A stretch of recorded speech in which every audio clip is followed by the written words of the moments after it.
नमस्कार, Jharkhand news fast live में आप सभी दर्शकों का स्वागत है। आइए देखते हैं आज के विशेष समाचार।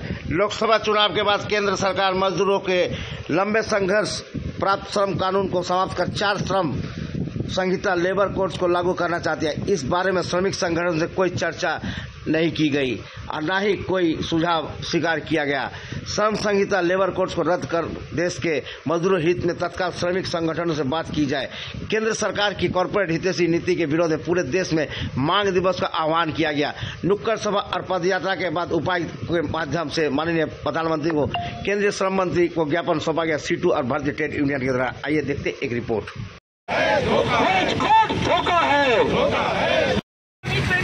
लागू करो, लागू करो, लागू करो। क्या श्रम संहिता नहीं मानते? नहीं मानेंगे, नहीं मानेंगे। अरे लेबर कोड को रद्द करो, रद्द करो, रद्द करो। अरे मजदूर विरोधी लेबर कोड को रद्द करो, रद्द करो, रद्द करो। अरे ठेकेदारीकरण बढ़ाने वाली मजदूर कोड को रद्द करो, रद्द करो, रद्द करो। इंकलाब जिंदाबाद, जिंदाबाद, जिंदाबाद। अरे कामगारों को 26,000 वेतन प्रति माह देना पड़ेगा।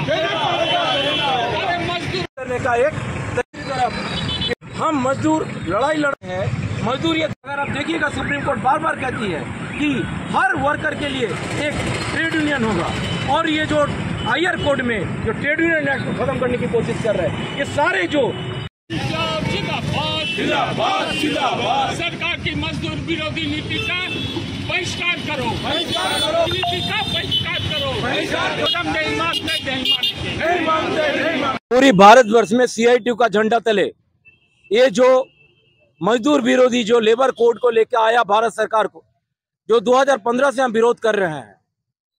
आखिर हम ये विरोध क्यों कर रहे हैं? हम इसीलिए विरोध कर रहे हैं, जो पिन पॉइंटिंग जो एक्ट था, पहले तो 44 बोला था, झूठ जुमला है। बाद में अभी कह रहे हैं कि 29 कानून को हम 4 कोड में समाहित करेंगे। ये पूरी तरह से गलत भारत सरकार का नीति को हम विरोध करते हैं। हम इसीलिए इसको विरोध करते हैं क्योंकि एक्ट को आप कोड में जो कन्वर्ट कर रहे हैं, आप बोल रहे हैं कि कोड का नोटिफिकेशन बेटर होगा। पर सवाल ये है, मजदूर ये जानना चाह रहे हैं आप किसके साथ बात करके ये कोड को लेके आए हैं। आप तो मजदूर के साथ बात नहीं की है, तो ये तो निश्चित रूप से मालिक को खुश करने का एक तरीका है।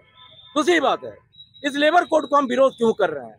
एक तरफ हम मजदूर लड़ाई लड़ रहे हैं कॉन्ट्रेक्चुअल एक्ट के खिलाफ, हम मजदूर लड़ाई लड़ रहे हैं जो हमारा परमानेंट नेचर ऑफ जॉब है उसको बचाने के लिए, और सरकार दूसरी तरफ ये कॉन्ट्रेक्चुअल एक्ट को बढ़ावा दे रहे हैं और फिक्स टर्म एम्प्लॉयमेंट को लेके आ रहे हैं।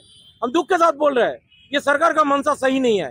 एक तरफ हम लड़ाई लड़ रहे हैं मिनिमम वेजेस देने के लिए, सुप्रीम कोर्ट कहती है, दूसरी तरफ ये सरकार लेके आते हैं फ्लोर लेवल वेजेस। शर्म आता है ऐसी सरकार पर। एक तरफ हम सरकार कहती है बेटी बचाओ बेटी पढ़ाओ, और दूसरी तरफ वेज कोड में अगर आप देखिएगा, बड़ी शर्म की बात है, जो इक्वल रेम्युनरेशन एक्ट है 1976 में जो महिलाओं के लिए विशेष रूप से बना था, इसको खत्म करने की कोशिश कर रहे हैं। इनका मंशा सही नहीं है। ऐसे चंद बिंदु में अगर आप देखिएगा, सुप्रीम कोर्ट बार बार कहती है कि हर वर्कर के लिए एक ट्रेड यूनियन होगा, और ये जो हायर कोड में जो ट्रेड यूनियन एक्ट को खत्म करने की कोशिश कर रहे हैं, ये सारे जो मजदूर विरोधी नीति है, इस नीति को खिलाफत करते हुए पूरे भारतवर्ष में आज CITU का झंडा तले सारे ट्रेड यूनियंस आज हम लोग एकत्रित हुए।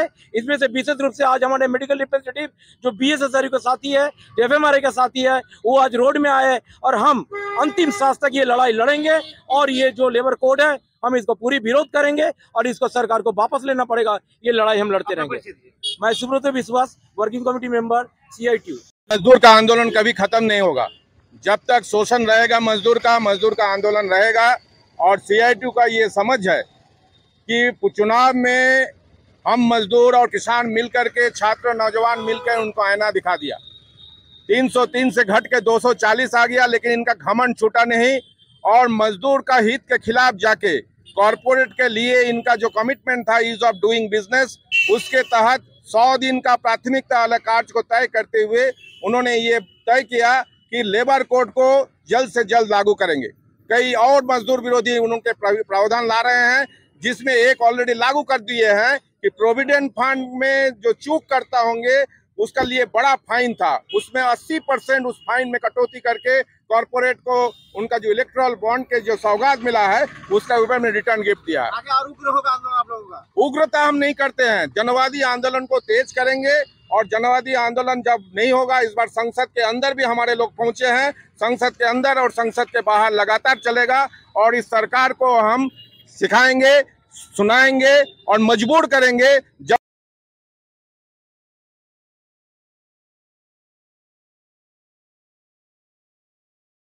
सेक्रेटरी बीएसएसआर यूनियन, आज का ये मांग दिवस देश के जनता, देश का मजदूर, देश का छात्र नौजवान को बचाने की लड़ाई है। ये जो लेबर कोड लाने जा रही है, इसमें ठेकेदारीकरण बढ़ेगा और मजदूरों को जो स्थायी नौकरी है वो और घटेगी। ऑलरेडी हम लोग देख रहे हैं 2013 से लेके आज तक ठेकेदारीकरण बहुत बढ़ गया है और हमारे नौजवान साथी, हमारे घर के बच्चे पढ़ लिख के उनको स्थायी नौकरी नहीं मिलेगी, उनको कॉन्ट्रैक्चुअल जॉब मिलेगा। और जो सैलरी की बात है, हम 26,000 का मांग कर रहे हैं। हमारे देश इतना बड़ा देश है, 140 करोड़ की जनता है, इसका इतना बड़ा जीडीपी है, लेकिन हमारे नौजवानों को 15,000 का नौकरी भी मिलती नहीं है।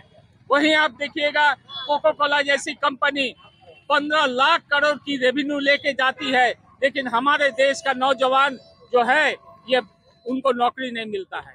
सरकार 5 ट्रिलियन इकोनॉमी की बात कर रही है, लेकिन उस इकोनॉमी, उस सुझाव में नौजवानों को नौकरी नहीं है, बल्कि नौजवानों को छटनी है, नौजवानों को नौकरी का ठेकेदारीकरण है। 8 घंटा से लेकर 12 घंटा नौकरी करना पड़ेगा और आने वाले दिन में किसी का भी नौकरी सुरक्षित नहीं रहेगी।